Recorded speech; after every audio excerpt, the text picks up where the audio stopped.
The darkness before dawn on that November morning in 1943 was about to be shattered by an explosion of naval artillery that would ultimately prove woefully inadequate against what lay waiting on the tiny speck of coral. Rear Admiral Keiji Shibazaki stood in his observation post, field glasses gripped firmly despite a slight tremor in his hands, watching the American fleet prepare to assault his island fortress. He had publicly declared his confidence that a force of 1 million soldiers would need a century to overcome Tarawa's defences. Within 3 days and 4 hours, 18,000 United States Marines would demonstrate just how catastrophically mistaken that assessment had been. Though the butcher's bill would be staggering enough to send shockwaves through the American homeland and fundamentally alter how amphibious operations would be conducted for generations to come.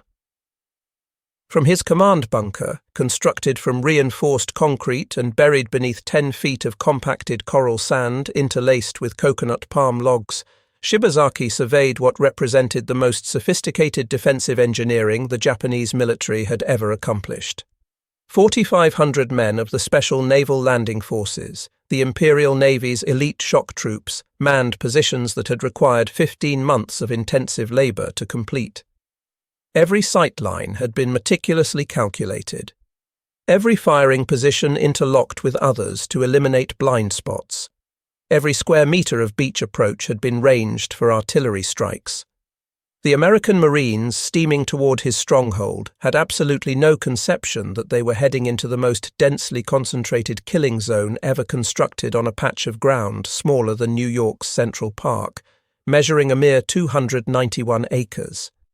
The violence that would unfold over the next 76 hours would defy all previous measures of combat intensity. American losses would climb past 3,000, with over 1,000 Marines dying and more than 2,000 suffering wounds.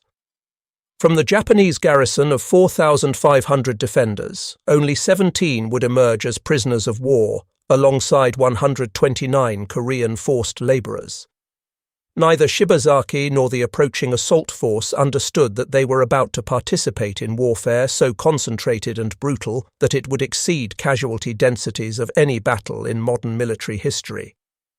Betio Island itself barely qualified as land by conventional standards.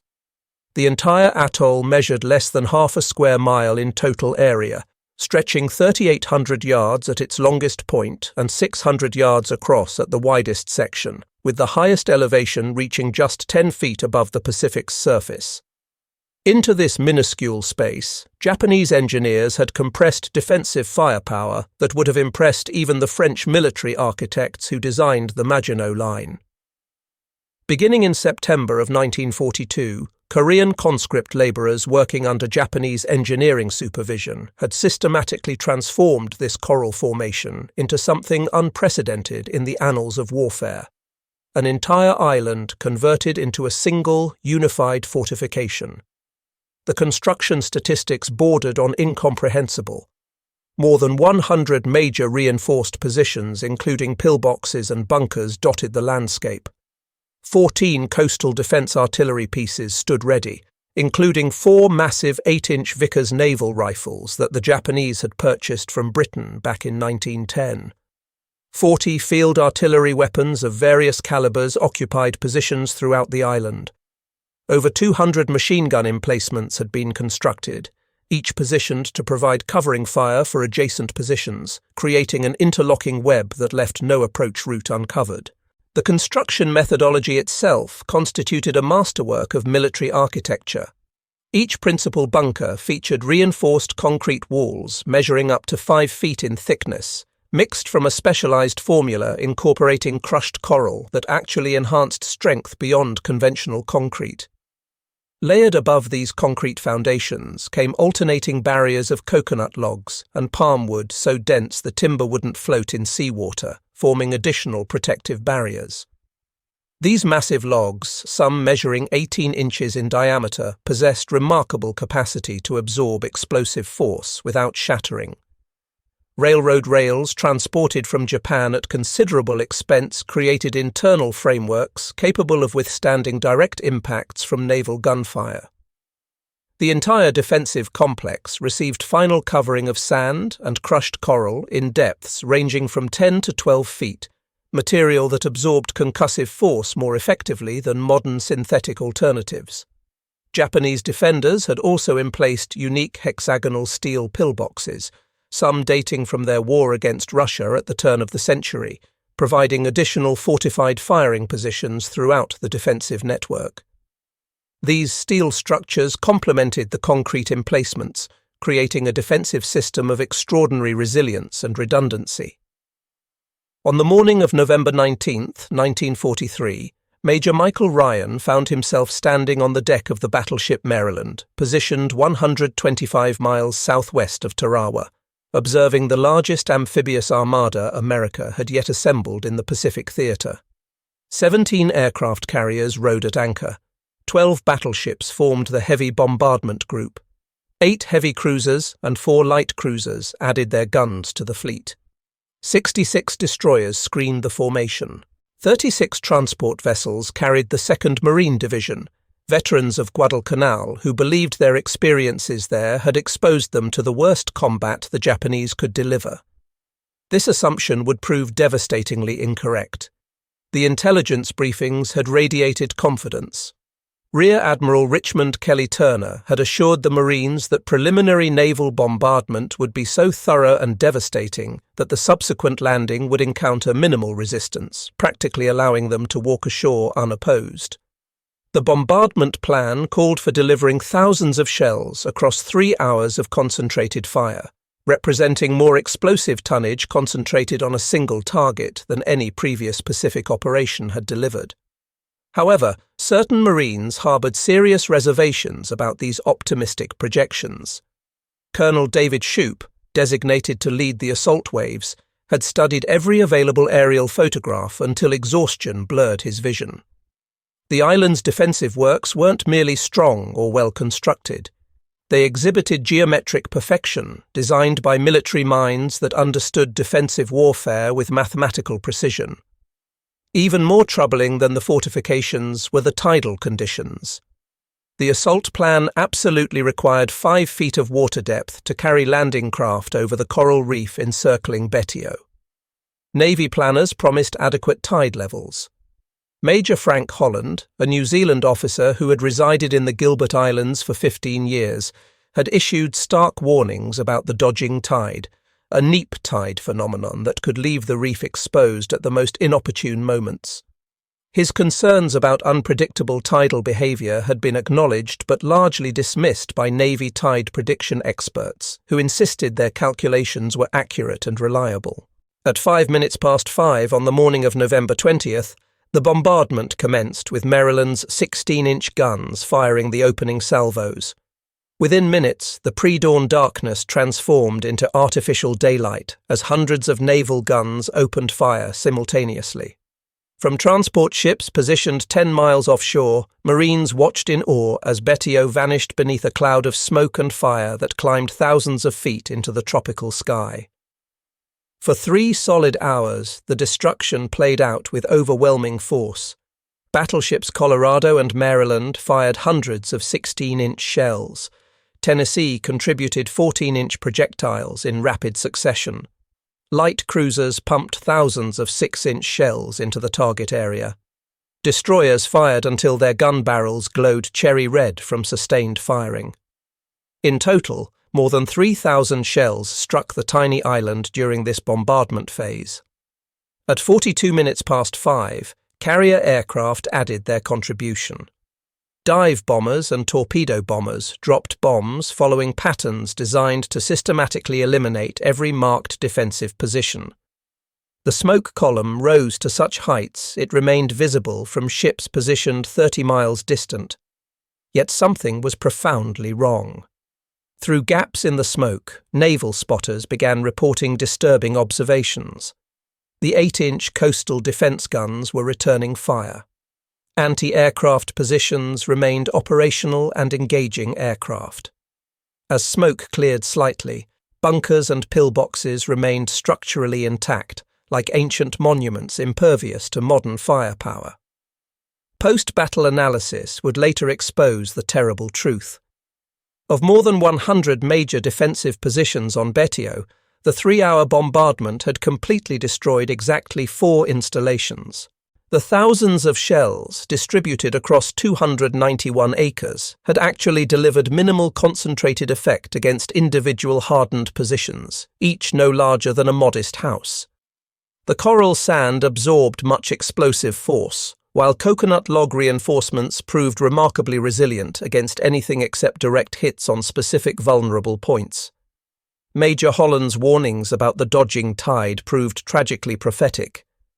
Navy tide experts had calculated 5 feet of water depth over the reef at H-hour. Holland had insisted this would prove insufficient for Higgins boats, which required 4 feet of clearance when fully loaded with troops and equipment. Reality proved even worse than Holland's pessimistic predictions. The tide provided only 3 feet of water depth, not the 18 inches some later accounts would incorrectly claim, but still woefully inadequate for conventional landing craft. As the first wave of Higgins boats approached the reef at 7 o'clock, they discovered the ocean's betrayal. Boats ground to halt on coral formations 500 to 800 yards from shore. Marines would have to wade through chest-deep water across the lagoon while under direct fire from positions the bombardment had barely touched. Only the initial 3 waves possessed amphibious tractors, LVTS or alligators as the Marines called them, that could crawl directly over the reef obstacle. Just 125 of these vehicles were available, barely sufficient to transport 1,500 men. The remaining Marines of the initial assault waves would have to abandon their stranded Higgins boats and wade through the murderous lagoon under concentrated fire. As the first LVTS crossed the reef and entered the lagoon at 5 minutes before 8, Shibazaki's defensive system revealed its lethal efficiency.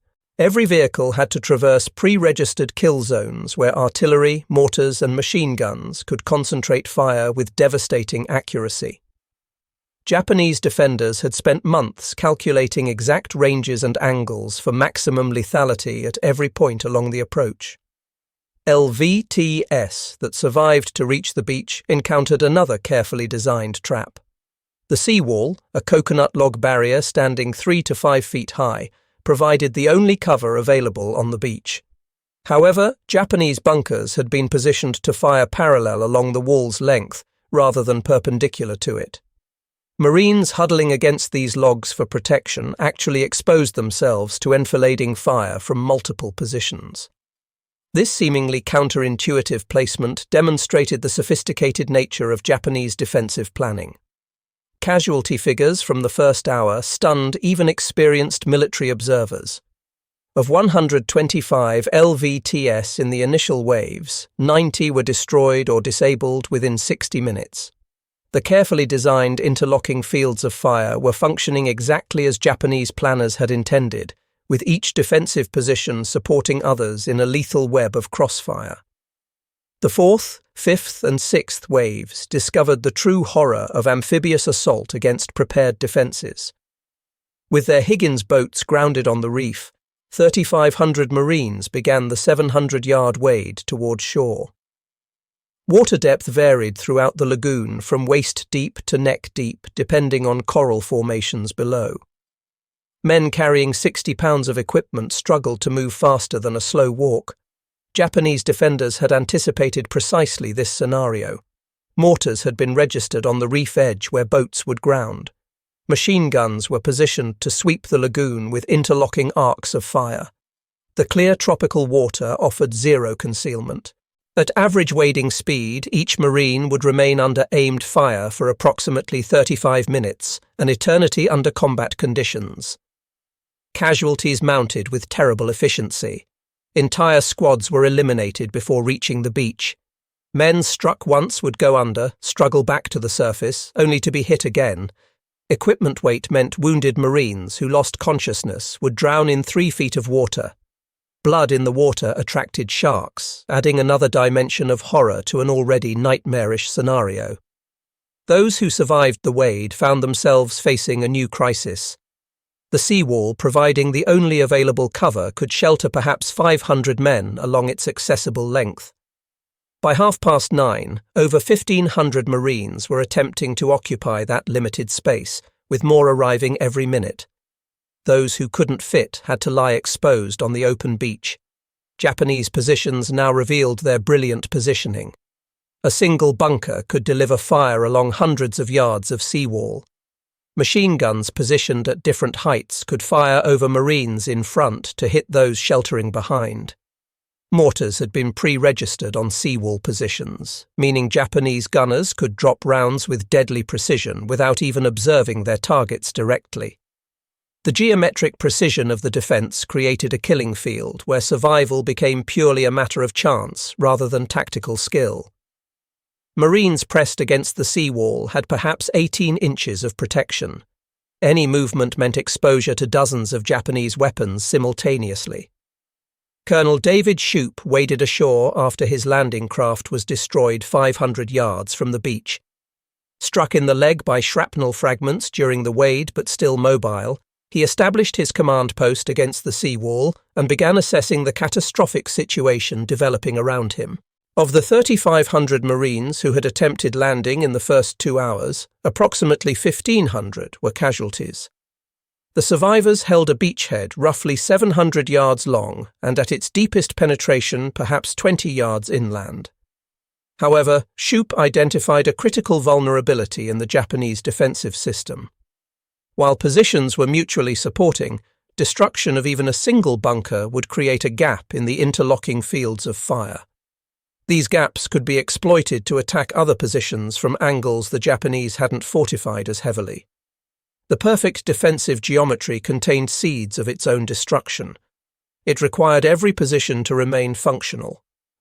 Over a failing radio connection, Shoup issued orders that would define the battle's character. Continue attacking regardless of casualties. There would be no withdrawal, no pause for reorganization. The only path to victory lay in maintaining relentless pressure until the defensive system fractured. The battle's turning point came not from coordinated assault, but from individual Marines making independent decisions to attack specific positions regardless of odds. These actions, though appearing suicidal, began unraveling the Japanese defensive network.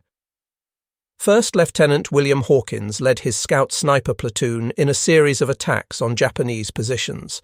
Military doctrine dictated that approaching fortified positions across open ground meant almost certain death. Hawkins ignored doctrine completely.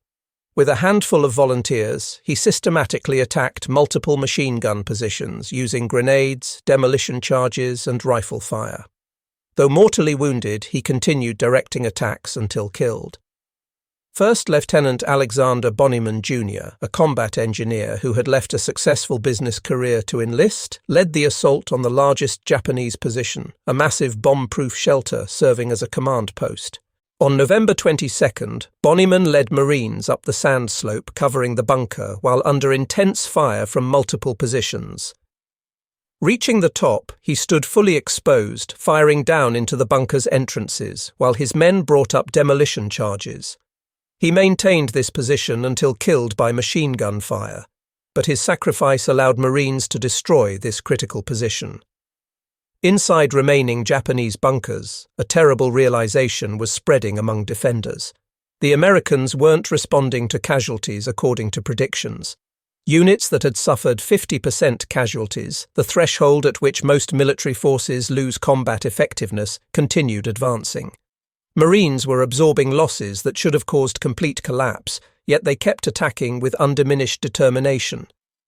Japanese defenders had based their entire defensive concept on the assumption that any rational military force would cease attacking after suffering 30% casualties. The mathematical certainty of this had been incorporated into their defensive planning at fundamental levels. However, Marines were proving that human determination could overcome tactical logic. Japanese defenders, despite all their preparation, had no response to this variable. Their perfect geometric defense required defenders to remain at positions, maintaining interlocking fields of fire. As Marines eliminated positions one by one, gaps appeared in the defensive network. Each gap allowed more Marines to advance, which created additional gaps, accelerating the systematic collapse of the defensive system. By late afternoon, rising tide finally allowed some landing craft to reach the beach directly, though many still grounded on the reef. Reinforcements began arriving in greater numbers, though they still faced intense fire. The beach, which had been pure killing ground 6 hours earlier, was now a chaotic but functional landing zone as Marines consolidated positions and pushed inland meter by bloody meter. Colonel Shoup, still commanding from his position near the sea wall despite wounds, coordinated the battle through runners, Marines who volunteered to carry messages across fire-swept ground. The mortality rate for these runners was appalling, but volunteers never ceased coming forward. Their courage in maintaining communications proved vital to coordinating the assault when most radio equipment had been destroyed by saltwater or enemy fire. Individual acts of courage were creating cumulative effects. Where Japanese planners had calculated fields of fire and casualty ratios, Marines were demonstrating that determination could overcome defensive advantages. Progress was measured in yards gained at terrible cost, but it was progress nonetheless. As darkness fell on the first day, Americans held a precarious beachhead. Of approximately 5,000 Marines who had attempted landing, over 1,500 were casualties. But they were ashore and had proven that Shibazaki's fortress could be cracked. Night brought new challenges. Japanese defenders, trained extensively in night fighting, prepared for potential counterattacks. However, instead of traditional massive banzai charges, they conducted smaller probing attacks, attempting to infiltrate Marine lines. Marines, expecting a major assault, remained on high alert throughout the night. Colonel Shoup ordered his exhausted men to improve their positions and prepare for next day's fighting. Small groups continued probing Japanese defences, identifying weak points for tomorrow's assaults. Marines discovered that their enemies, while formidable in prepared positions, were less effective in fluid night combat where advantages of fortification were minimized. Dawn revealed both the carnage of the first day and the changing tactical situation.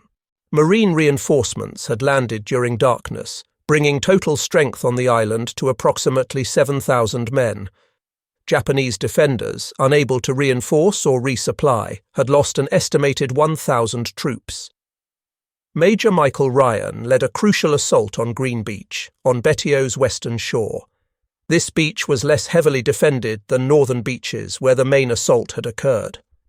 Ryan's forces landed with relatively lighter casualties and immediately began pushing east along the island's axis, attacking Japanese positions from directions they hadn't anticipated or fortified against.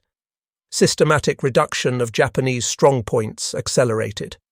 Marines had learned costly lessons about bunker assault.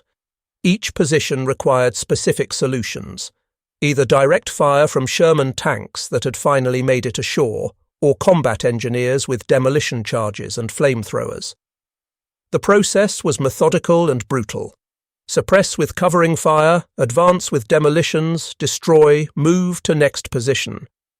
The assault on Admiral Shibazaki's command bunker, the largest defensive structure on the island, became the battle's symbolic turning point. The massive structure, built with concrete walls 5 feet thick and covered by tons of sand and coral, had multiple fighting positions and underground chambers that could hold 300 men. The assault required coordination between tanks, engineers, and infantry. Sherman tanks fired point-blank into the bunker's apertures, while Marines provided covering fire. Engineers rushed forward with satchel charges, throwing them into any opening. When these proved insufficient to breach the main structure, Marines used bulldozers to push sand and coral against the bunker's entrances, sealing defenders inside. The final solution was grimly effective. Hundreds of gallons of gasoline were poured into the bunker's ventilation system and ignited. The resulting explosion and fire killed an estimated 300 Japanese defenders. Admiral Shibazaki himself likely died in this bunker, though his body was never definitively identified among the burned remains. The capture of Betio's airfield, the strategic reason for the entire operation, occurred on the second day. The airfield, though damaged by bombardment, was within Marine lines and would soon be repaired for American use. Japanese defenders had concentrated their defences to protect this vital installation, but their assumption that Americans would prioritise the airfield above all else proved incorrect. Marines had been willing to take massive casualties to establish any foothold, then expand systematically, regardless of specific objectives. This willingness to accept casualties for incremental gains had broken the Japanese defensive concept. They had prepared for an enemy that would concentrate on specific objectives, not one that would simply grind forward, regardless of cost, until the entire island was taken. By the third day's dawn, Marines controlled approximately 2/3 of Betio. Japanese resistance had fragmented into isolated pockets, fighting without coordination. Of the original 4,500 defenders, fewer than 1,000 remained alive, many wounded and all running low on ammunition. These final defenders, knowing their situation was hopeless, fought with the fury of men who had accepted death. Each pillbox had to be completely destroyed. Any position left partially suppressed would resume firing once Marines had passed. The solution was systematic annihilation. Flamethrowers to clear interiors, demolition charges to collapse structures, then more flamethrower work to ensure no survivors remained. The last major Japanese resistance centered on a complex of interconnected bunkers on Betio's eastern tail, designated the pocket by Marine intelligence. Approximately 500 Japanese defenders had created a final redoubt using the narrow tail of the island to concentrate their remaining firepower. Reduction of the pocket required 14 hours of continuous combat. Each bunker was subjected to the same methodical process: tank fire to suppress, engineers with charges to breach, flamethrowers to clear, infantry to confirm elimination. Marines advanced approximately 20 yards per hour, seemingly glacial progress, but actually faster than the first day's bloody crawl across the beaches. By nightfall on November 22nd, the pocket had been reduced.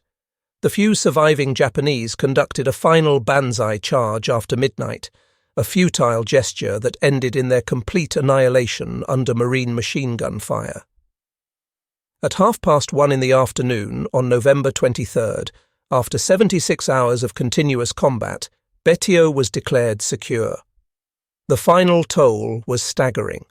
Of 4,500 Japanese defenders, only 17 Japanese soldiers survived as prisoners. An additional 129 Korean labourers, who had been forced to work on the fortifications, also survived. Japanese defenders had achieved a casualty rate of 99.7%, virtually complete annihilation. American casualties totaled 1,009 Marines and 30 sailors killed, with 2,101 wounded. In 76 hours, the 2nd Marine Division had suffered more casualties than the Marine Corps experienced in 6 months of fighting on Guadalcanal. The casualty rate exceeded 17%, the highest of any American division in any Pacific battle to that point. However, the strategic victory was complete. The airfield was operational within days, supporting operations throughout the Central Pacific. More importantly, the lessons learned, written in blood on Tarawa's coral sand, would save thousands of lives in subsequent operations. The aftermath triggered the most comprehensive revision of amphibious warfare doctrine in American military history. Every aspect of the battle was analysed, every failure documented, every success studied. The Navy acknowledged that its pre-invasion bombardment had been wholly inadequate. Future operations would feature prolonged bombardments lasting days or weeks rather than hours, using armour-piercing shells with delayed fuses specifically designed to penetrate reinforced concrete. Establishment of underwater demolition teams, precursors to Navy SEALs, would ensure accurate reconnaissance of beach conditions and removal of obstacles. The value of amphibious tractors was definitively proven. Production increased dramatically, with improved models featuring armour protection and better reef crossing capability. The LVT-2 Water Buffalo and the amphibious truck DUKW would become standard equipment, eliminating the deadly wade through lagoons that had cost so many lives at Tarawa.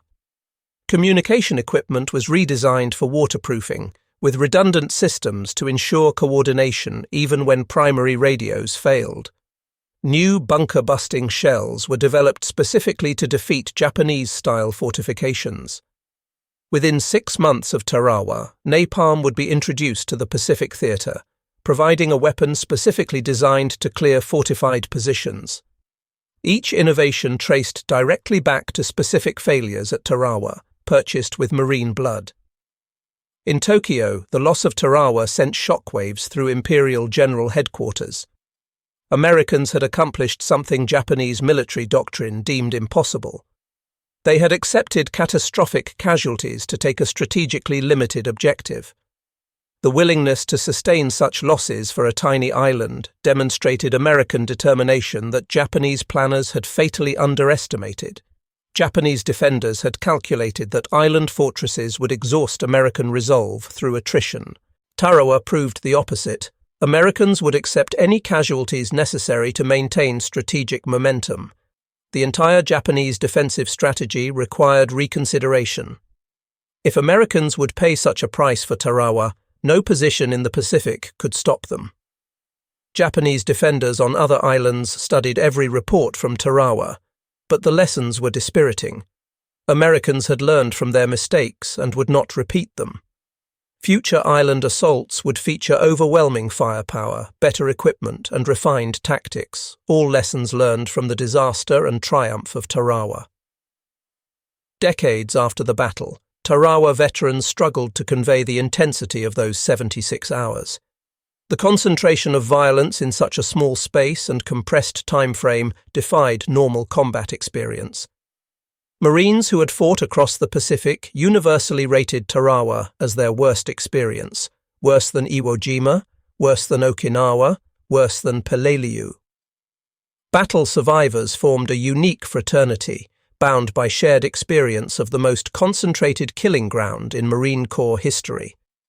At reunions, they spoke of things that couldn't be adequately conveyed to those who hadn't been there. The wade through the lagoon under fire, the desperate fight at the seawall, the systematic reduction of positions that seemed impregnable. Many veterans returned to Tarawa in later years, finding it hard to reconcile the peaceful tropical island with the hell they remembered. The bunkers remained, slowly being reclaimed by jungle. Rusted hulks of LVTS were still visible in the lagoon at low tide. These physical remnants served as monuments to the price paid for victory. The Marine Corps official after-action report on Tarawa was subtitled Lessons Written in Blood, acknowledging that every tactical improvement recommended had been paid for with Marine casualties. The report identified 38 major lessons, each linked to specific failures that had cost lives. Among critical lessons, area naval bombardment could not destroy point targets. Future operations would require direct fire at specific positions for extended periods. Aerial photography alone was insufficient for intelligence. Human reconnaissance, including swimmer scouts, was essential. Tide calculations must account for worst-case scenarios with contingency planning for unexpected conditions. Communication equipment had to be completely waterproofed with multiple redundant systems. Tank infantry coordination was not optional but essential for bunker reduction. Major General Julian Smith, commanding the 2nd Marine Division, added a personal observation that captured the essence of Tarawa. Every mistake made had been paid for in blood, but those sacrifices had purchased knowledge that would save countless lives in future operations. Within weeks of Tarawa's capture, its strategic value was proven. B-24. Liberator bombers operating from the rebuilt airfield struck Japanese positions throughout the Marshall Islands, softening them for the next American advance. Photo reconnaissance missions from Tarawa provided intelligence that proved invaluable for planning subsequent operations. However, Tarawa's greatest value was psychological. It had proven to Japanese defenders that no position, regardless of fortification, could stop the American advance if the United States was willing to pay the price. This knowledge undermined Japanese morale even as it strengthened American resolve. The willingness to accept such casualties for victory demonstrated a determination that transcended tactical considerations. Admiral Chester Nimitz, Commander-in-Chief of the Pacific Fleet, later assessed that Tarawa was the turning point, not because of territory gained, but because of what it proved about American resolve. The road to Tokyo was open if America had the will to travel it regardless of cost. 3 months after Tarawa, Marines assaulted the Marshall Islands using every lesson learned from the earlier battle. The contrast was dramatic. Kwajalein Atoll, more heavily defended than Tarawa, fell with 1/5 the casualties. The island of Eniwetok, equally fortified, was taken with minimal losses compared to Tarawa's Butcher's Bill. The key differences were systematic. Prolonged naval bombardment with armor-piercing shells actually destroyed Japanese positions. Abundant amphibious tractors eliminated the deadly reef crossing. Underwater demolition teams had cleared obstacles and provided accurate beach intelligence. Improved tank infantry coordination allowed rapid bunker reduction. Flamethrowers were available from the first wave. Every improvement traced directly back to failures at Tarawa. The blood spilled on that tiny island had purchased tactical knowledge that transformed American amphibious capabilities. Future operations would still be costly, but never again would Marines face the perfect storm of failures that had made Tarawa such a killing ground. Beyond statistics lay individual tragedies that defined Tarawa's true cost. Of 4 Medal of Honor recipients, 3 died, earning their decorations. Hawkins, Bonnyman, and Bordelon gave their lives attacking positions that seemed impregnable. Only Colonel Shoup survived to wear his medal, later becoming the 22nd Commandant of the Marine Corps. Thousands of Marines were wounded in ways that would affect them for life, physically and psychologically. The intensity of combat in such compressed time and space left mental scars that wouldn't be fully understood for decades. Post-traumatic stress disorder, not yet recognized or named, affected countless Tarawa veterans who struggled to process their experiences. Japanese defenders had fought with equal courage, dying almost to the last man for their emperor and homeland. Their defensive preparations had been brilliant, their resistance fanatical, their sacrifice complete. Only 17 Japanese soldiers and 1 officer survived from the entire garrison, testament to their determination to fight to the death rather than surrender. Korean labourers who survived represented another dimension of tragedy. Forced to build fortifications, then forced to fight in the final battle, they were victims of a war not of their making. Their survival rate was actually higher than Japanese defenders, as some were able to surrender once it became clear the Japanese could no longer prevent them. Tarawa's influence extended far beyond World War II. The battle became required study at military academies worldwide, examined not for tactical brilliance. There was little, but for what it revealed about determination defeating preparation. Japanese defenders had created the perfect defensive position. Americans had taken it anyway through sheer willpower and acceptance of casualties. Modern military doctrine still incorporates lessons from Tarawa.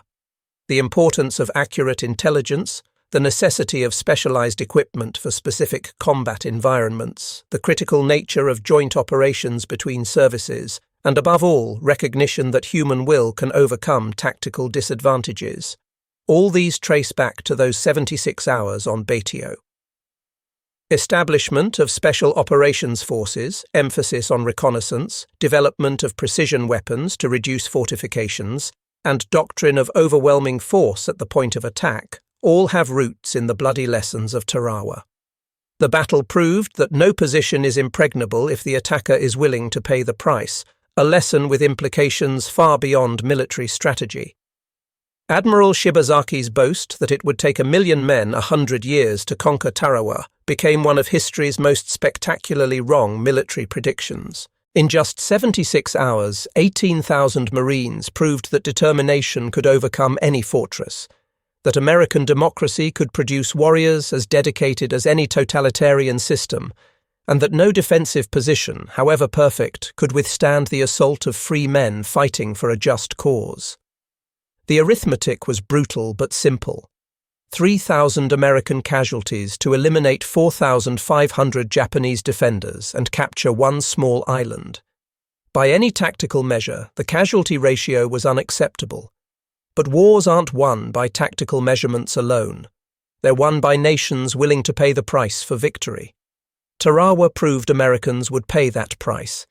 Japanese military planners had built their strategy on the assumption that American democracy, with its value for human life, couldn't sustain such casualties. They discovered that Americans, when convinced of their cause's righteousness, would accept any losses necessary for victory. Tarawa stands as one of the most important battles in American military history, not for what was gained, one small airfield, but for what was learned. The battle transformed American amphibious warfare doctrine, proved American resolve to both allies and enemies, and demonstrated that no position in the Pacific was impregnable if America was willing to pay the price for victory. The courage displayed by Marines at Tarawa became legendary. Men who waded through hundreds of yards of fire-swept water, who attacked fortified positions with minimal cover, who continued advancing when survival seemed impossible. They proved that American fighting spirit could match anyone's. Their sacrifice purchased not just victory at Tarawa, but knowledge that would save thousands of lives in subsequent battles. Colonel David Shoup, reflecting on the battle years later, provided perhaps the most succinct summary. Shibazaki claimed 1 million Americans couldn't take Tarawa in 100 years. He was mistaken. It took 18,000 Marines 76 hours. The difference between his calculation and reality was that he measured in concrete and steel. We measured in determination. The final lesson of Tarawa transcends military history. It demonstrates that human will can overcome seemingly impossible odds, that freedom-loving people will make extraordinary sacrifices when necessary, and that no tyranny, however well fortified, can stand against free people determined to prevail. In 76 hours, Marines had not just captured an island. They had proven that the road to Tokyo was open, that American resolve was unbreakable, and that victory, however costly, was inevitable. Admiral Shibazaki had been wrong about everything except one thing. The price would be terrible. But Americans proved willing to pay it. The young men who had waded through that lagoon, who had huddled against the sea wall, who had charged those impregnable positions, had transformed the impossible into the inevitable.